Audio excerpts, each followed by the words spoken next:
The Congress leaders, और Congress leaders को moderates कहा जाता था क्योंकि वो कौन सी पॉलिसी फॉलो करते थे? प्रेयर और पिटिशन की। देयर डिमांड्स, और जो डिमांड्स थी वो थी सभी कॉन्स्टिट्यूशनल रिफॉर्म्स, यानी संविधान में सुधार थे।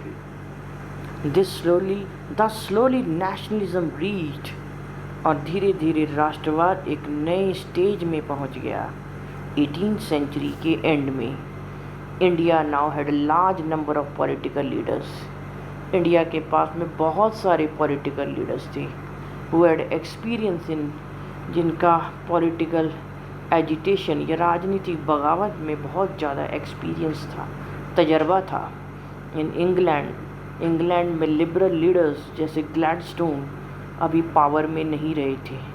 तो पॉलिटिकल सिचुएशन, अब राजनीतिक सिचुएशन भी बदल गई थी। जो नया रूलिंग ग्रुप था उसकी कोई सहानुभूति नहीं थी इंडियन लोगों के ओपिनियन में के लिए। They even try to undermine those nominal concessions which had been conceded to the Indian people in the earlier period. अब कुछ जो नॉमिनल, कुछ कंसेशंस, जो कुछ हेल्प दी थी ब्रिटिश गवर्नमेंट ने, उसको भी वो अंडरमाइन, यानी वो भी वापस लेना चाहते थे। जो हेल्प पहले उन्होंने अर्लियर पीरियड में, शुरुआती दौर में इंडियन लोगों को दी थी। More over the increasing revolutionary tendencies, और बढ़ती हुई रेवोल्यूशनरी मीन्स क्रांतिकारी जो गतिविधियां थी महाराष्ट्र, पंजाब एंड बंगाल में, अब ब्रिटिश गवर्नमेंट के लिए एक चिंता का विषय बन गई थी, सीरियस कंसर्न बन गई थी, और सिचुएशन बहुत क्रिटिकल हो गई थी जब लॉर्ड कर्जन, जो कि स्टॉन्च इम्पीरियलिस्ट थे, क्रिटिकल मतलब बद से बदतर होती जा रही थी, सिचुएशन आउट ऑफ कंट्रोल हो गई थी जब लॉर्ड कर्जन, जो स्टॉन्च इम्पीरियलिस्ट, स्टॉन्च मीन्स बड़े स्ट्रिक्ट, इम्पीरियलिस्ट मीन्स ज़्यादा से ज़्यादा टेरिटरीज़ को अपने कब्जे में करना चाहते थे, वो वॉइसरॉय बन गए इंडिया की। ही हैड नो रिस्पेक्ट, उनके मन में कोई रिस्पेक्ट नहीं थी इंडियन नेशनल कांग्रेस की।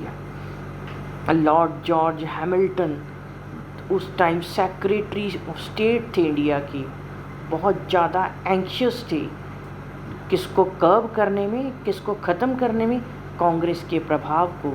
ऑन 1 मई 1899 को उन्होंने लेटर लिखा लॉर्ड कर्जन को, जिसमें 3 मीन्स सजेस्ट किए गए टू काउंटरैक्ट कांग्रेस एक्टिविटीज़। 3 साधन बताए गए ताकि कांग्रेस की गतिविधियों को पर लगाम लगाई जा सके, और वो कौन कौन से थे?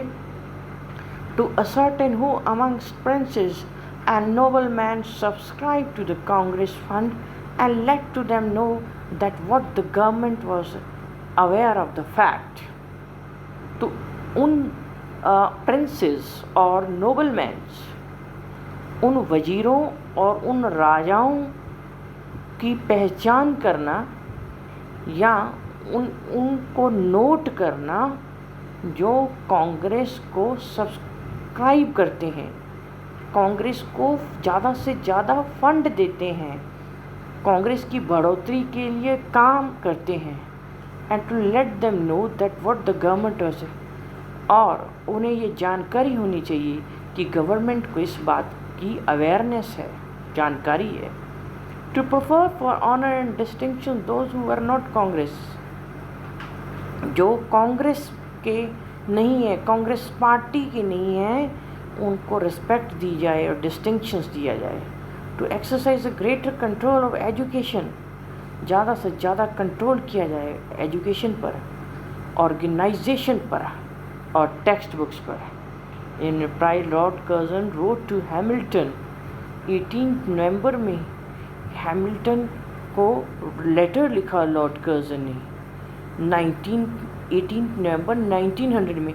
माई own believe is that Congress is tottering to its fall, मेरा ये विश्वास है कि कांग्रेस खुद ही गिरने की कोशिश में लगी हुई है, कांग्रेस खुद ही अपने डाउनफॉल के लिए जिम्मेवार होगी। And one of the greatest ambitions while India is to is its it to peaceful demise.